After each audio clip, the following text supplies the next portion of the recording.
و یەکێتی و پارتی تر ئومێدی خۆیان بەم جەنگە 8 ساڵەیەوە گرێدا تاوجێگەی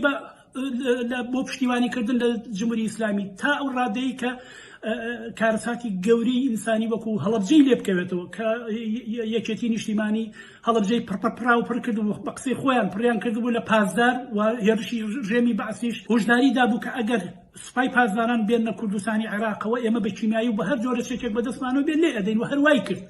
بە قیادەی نەوشیروان مستەفا تەنانەت پازدار هەتا بیرەنەوتەکانی کەرکووکیش چوون بەبەست مۆی جەنگی 8 ساڵە وای کرد کە ئوفق و ئاسۆیدا بەم بزوتنەوانە سەرنجام دوای ئەوەی کە ینی خێر و بەرەکەت بوو بۆ یەکێتی و پارتی کە ئەم جەنگە هەر درێژەی ببێ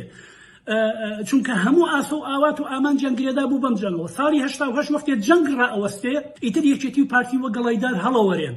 ئیلا کۆمەڵێک مەفرەزەی زۆر کەمیان نەبێت لە کوردستان و لە جێگە شوێنەکان و ئەشکەوتەکان ئەمانەوە هەڵوەران و هەر هەموو سەرکردایەتی و داروبەردیانەمێ ڕیان کە بۆ ئێران و ئەنجا پرۆسەی ئەنفال دەستی پێ کرد سەرنجام بزوتنەوەی کوردایەتی لەگەڵ شکستێکی کەمەشکیان بەرەو ڕوو بوو و بۆ کارەساتی گەورەی ئینسانی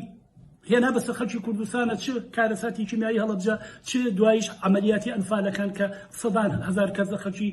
کرێکار و زەحمەکێش و بەدبەخت و نەهامەتی دێهاتەکان گیانیان لەدەستدا ئەگەر بێت و قەرار بێت ڕۆژێک بۆ ئەم کارەساتی جەنگی ئێران و عێراق سەرانی ئەو حیزبانە